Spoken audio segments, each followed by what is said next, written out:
Meisner makers, it's Jennifer here at Meisner Sewing and Vacuum Centers. It is Wednesday, it is 1 o'clock, it is time for your workshop. So what I want to share with you today are some different edge finishing tips or techniques for creating decorator pillows for your home. Not too long ago, Dara was with us and she took you through a very quick and easy way to make a blank pillow, something that you could embellish with either a wrap or some seasonal decorations and that kind of thing. So you could even apply these techniques that we're going to talk about today to those very simple pillows that you made with Dara and do the same type of enveloping or wrapping, etc. So I think I mentioned at some point that I am right now just doing really into home dec and stitching up some things for the house. So I was not kidding when I said I have been stitching pillows, and pillows. And the first technique that we're going to cover today is featured on this Wonky Heart pillow. Side note, the blocks that are shown in this pillow were done with the AccuQuilt Wonky Heart die, and that will be featured in a future episode of Wednesday workshop at 1. So this technique, this bound edge technique on the pillow, this is identical to the way that we bind a quilt, but we're going to do it today to finish off the edge of the pillow. But before we go there, I also want to show you, I am loving this, spring is going to come, it won't be too far away, this great garden path quilt kit that has just recently come in, as well as this garden path fabric line, which is what was used for this particular pillow. Now the garden path quilt is a little bit more complex than something we would do on a workshop Wednesday, but we will be featuring this any minute as a sew along project. So do kind of keep your eyes open for that, and we'll let you know when that debuts. But those are in the Sacramento location now, but they can be delivered to any of our store locations. So if it's something you're interested in, email me at info, I-N-F-O, at meisnersewing.com. All right, cameraman Joel, I'm gonna grab our step out so that we can walk through this process and talk about how simple and easy it is, and then we'll come around and do a couple of things here on the sewing machine. Sounds good. Okay.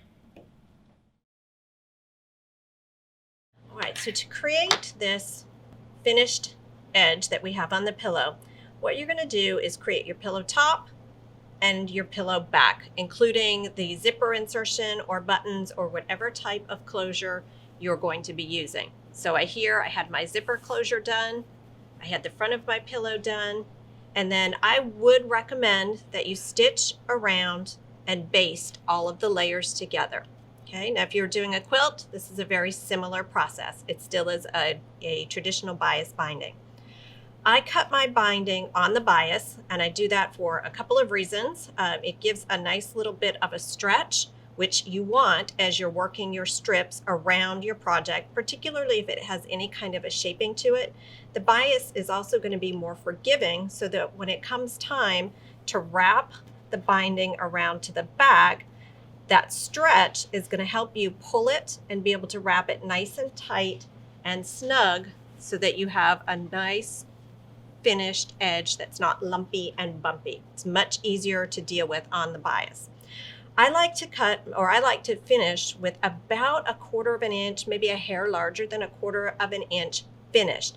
So the actual math when you are folding and cutting your bias strips is your seam allowance depth, so in this case 1/4 of an inch, times 7. Now the reason we're going times 7, it's folded in half, so you're using 2 lengths here, 2 thicknesses here, and 2 thicknesses here. That's 6, but that fabric takes up space every time you fold it. So I take it to 7 so that I know it's going to comfortably wrap around and cover the stitching line on the wrong side of the item that I'm binding. Okay, so a quick recap. We're going to finish our pillow top completely and our pillow back completely. We're going to put them with their wrong sides together and baste about 1/4 of an inch all the way around the completed pillow. We are then going to take the fabric that we wish to use for the bias binding. We're going to cut it on the bias to approximately 7 times the finished width. So in this case, I want something that's slightly larger than 1/4 inch finished binding. I'm going to cut at 2.5 inches, which is a little more. It's more like 8 times versus the 7 times, but I want to have enough room to wrap comfortably around to the back side of the project to stitch the binding down. Once I've done that, I do fold my bias in half with the wrong sides together, and I will give it a press at the iron. Don't stretch it as you press, just give it a nice gentle press. From here, we're going to take our basted pillow. We're going to lay our bias with the wrong sides of the bias, or the raw edges of the bias to the raw edges of the pillow. From here, I'm going to stitch using a 1/4 inch seam allowance. Stitch, stitch, stitch, stitch, stitch, stitch, stitch. When I get 1/4 inch away from the corner, I'm going to stop. And at that point, I'm going to wrap my bias at an angle, and I'll show you this on an unfinished corner. Then I'm going to start 1/4 inch away from that corner. So there's no stitching in the corner, and I'll show you how we deal with that at the end. Come to the next corner, we stop 1/4 inch away, we fold in our miter, we start stitching 1/4 inch away, stitch, stitch, stitch, stitch, stitch. When we've gone all the way around the quilt, I will show you the join at the machine. We will then take our finished piece. I do like to press it. I'll just press this away, press the bias away from the seam. It makes it a little easier when I'm ready to wrap it around to the back. And now some of you are going to gasp in a moment here. I am a traditionalist when it comes to my binding. I will hand stitch my binding down. Now, if that makes you go, then you would follow this same process, but instead of stitching the binding to the front side of your project, stitch it to the back, wrap it around to the front, and then you can top stitch it from the top. But if I'm going to do a machine stitching, I prefer to do it from the top rather than from the back. Okay, when we get to those miters, I love these little clips. What I'll do is I'll pull my fabric around, creating that mitered fold on the front and a mitered fold on the back. If I'm doing this while I'm at the iron, I will give it a little press. Most of the time I am sitting on the couch and I am folding this in as I go, and then I continue my hand stitching down through. All right, cameraman Joel, I suspect that information about the corners is something that our makers at home might like to see us stitch. So why don't we go around to the machine and we'll stitch in those corners, and I'll show you how to join the binding at the end. All right, makers, so I have the 1/4 inch foot on my machine because I am sewing a 1/4 inch seam, or using approximately a 1/4 inch seam allowance. So it just makes life easier, and I can make sure that all the raw edges are even and riding right along the edge of that 1/4 inch foot.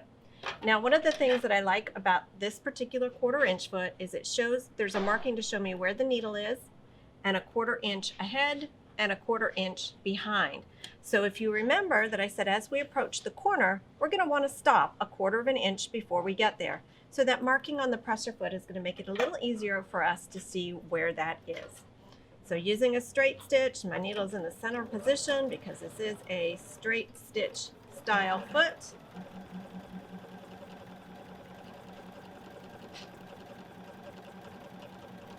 Approaching the corner.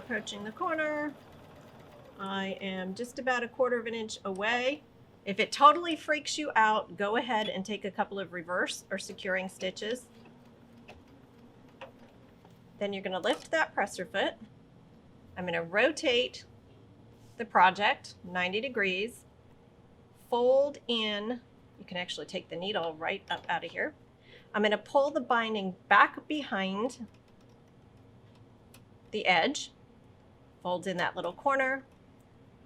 I want the edge at the top straight across. We're going to start a 1/4 inch in from this side here. approximately like so, and then we're going to stitch.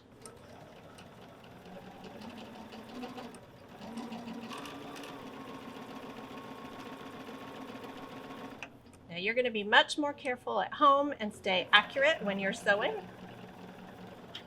All right, approaching that corner, we are going to stop when we are about 1/4 of an inch away. And take a few back stitches if it makes you feel better. Bring up that foot. Bring up that needle. Rotate the project. Flip the binding back.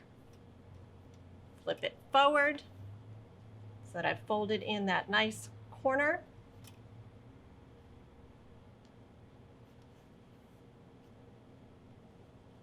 And then again, start stitching in approximately 1/4 of an inch away from that straight edge on the around the corner. All right, now, as I approach the join, I'm going to stitch till I'm about, leaving myself a few inches of wiggle room here. I do want to secure, and I would now take this. I always leave a little bit unsewn at the beginning. Bring it down flat. Bring this side over. I would give it a little pinch right here. Put a pin here. Then open this up and stitch straight across your binding. Now I'm going to try to do this without the pin. And let's see. This is one of those places that, again, because we're stitching this on the bias, it's going to be a little bit forgiving.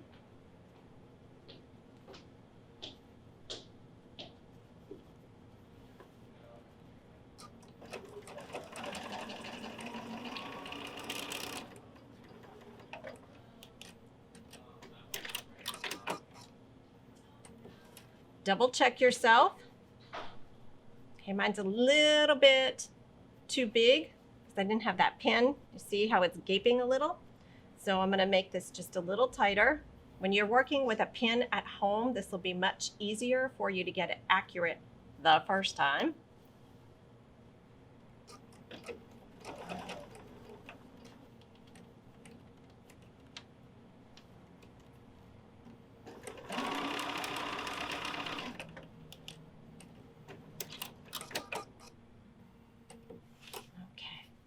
That's better. Once you've verified that this is laying flat and it's the correct length, then I would trim away the excess.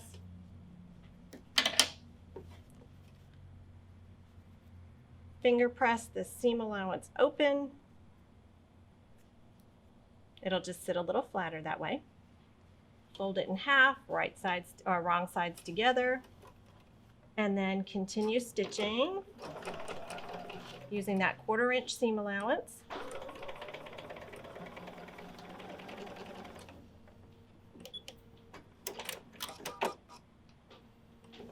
And we are now ready to take this over to the ironing board to press this down flat, wrap it around to the back as we talked about, and then I just whip this down using a hand needle and thread because that is my personal preference.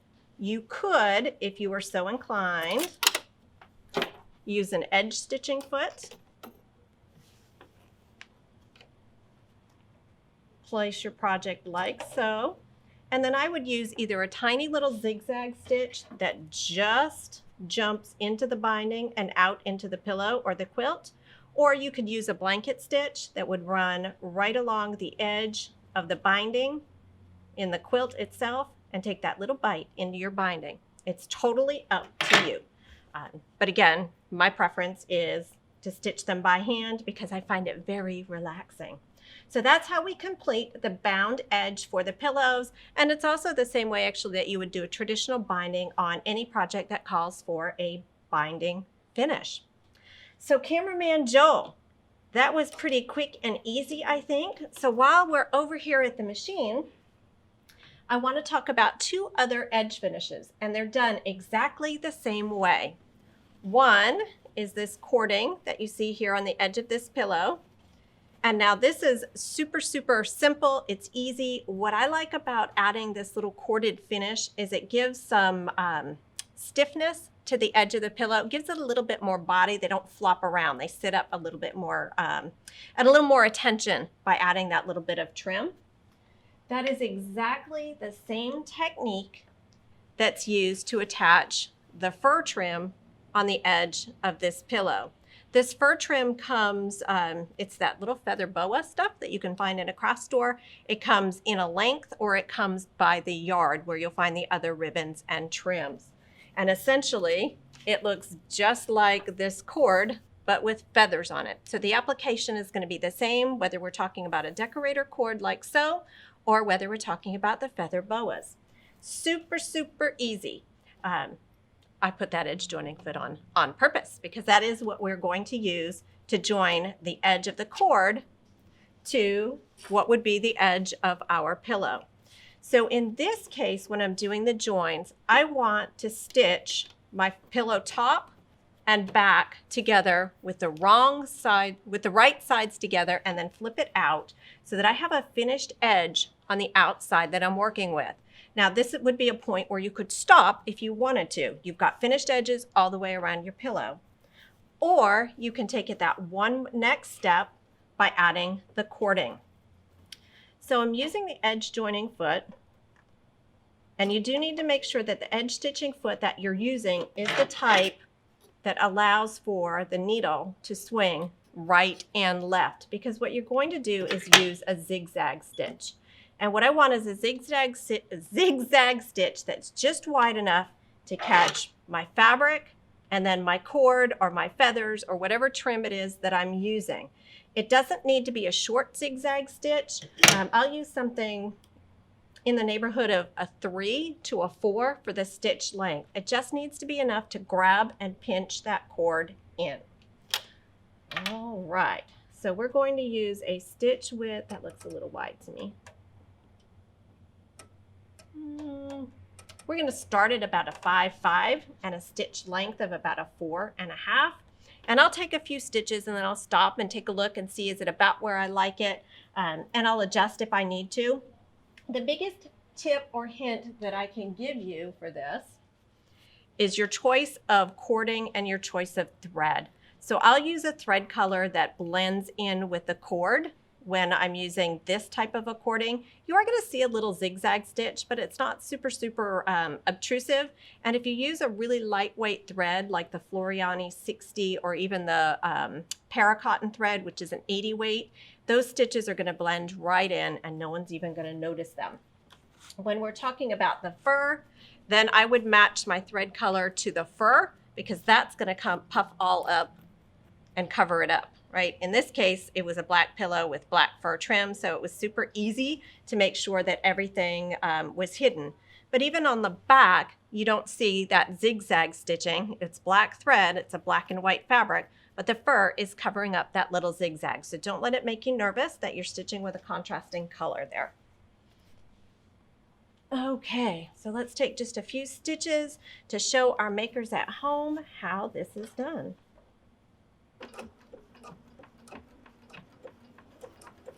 All right, now I can see that that needle swing out to the right is wider than I really would like. So I'm going to drop that down here a bit.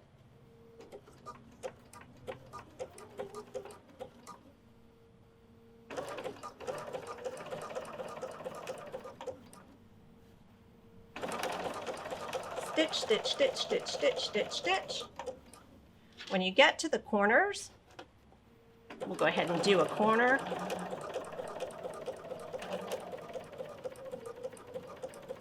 I'm going to stop with the needle to the right so that it's out in the trim itself. And then just swing everything around. Oh, I didn't get quite far enough there. Let's take another stitch or two.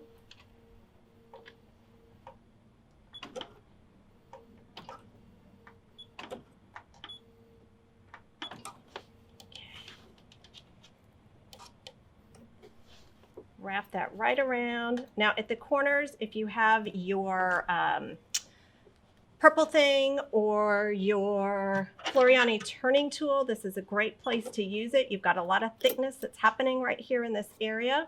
So you may want to use that tool to kind of push everything back just a little bit. Make sure that your cord is still right up along the edge. There we go.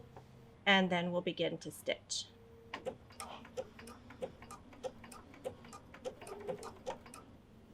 Don't worry if you miss a stitch or two as you're going around the corner. You can always go back and remedy that. I missed a couple of stitches there. So what I would do is once I finish the entirety of the pillow, I would just go back, and I would go back from the other direction. That way I can easily pull these back in. And this is, especially with a wider cord, don't be surprised if you have to go back and catch a couple of spots. This is sitting very high up underneath the presser foot. Okay, so don't let that disturb you if you end up with a little bit of a gap that you have to fix. Because the thing about sewing and embroidery is that you very rarely are going to have perfect results every time. The key is knowing how to camouflage or how to go back and take care of those things that don't seem to you to be as perfect as you'd like them to be in that first go round. So I hope that you enjoyed that walk through creating a bound edge for your decorator pillows or attaching the piping or the fur trim to the edge.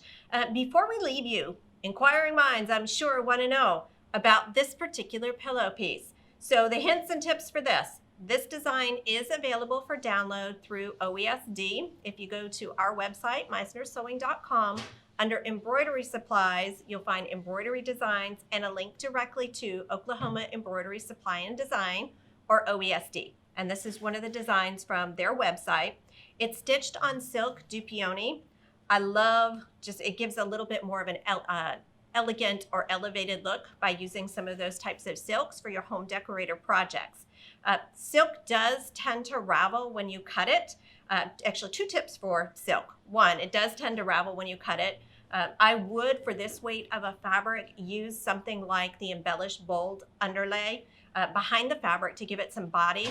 But do yourself a favor, and before you cut your dupioni to size, go ahead and fuse that embellished bold underlay in place first.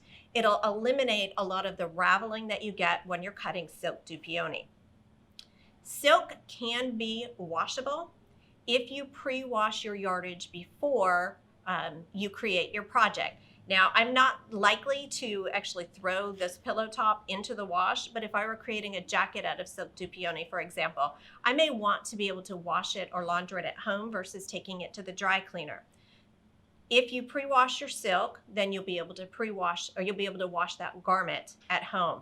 Test a piece of the fabric first to make sure that you like the way the hand of the fabric will change, because it will change it some by doing that, but know that that's an option. However you pre-treat the fabric is the way that you'll be able to care for that project over the lifetime of the item. So for your silk dupioni pillows, if you decide to go this route, I would pre-fuse with the embellished bold underlay. I would also use a layer of fusible tearaway stabilizer, which is what I used behind here. Then I simply stitched that pillow from my OESD design collection, put a zipper down the back side. Ooh, that black and white is kind of fun even to look at on its own. Stitched wrong sides together, or right sides together, turned it right sides out so I had a nice finished edge, and then stitched my fur trim around the pillow. So I now have these great little throw accent pillows for home as well. So can't wait to see you again next week for Wednesday workshop at 1. Remember to send us your workshop requests at info@info, or any of your questions about the projects that you saw today. We'll see you next week.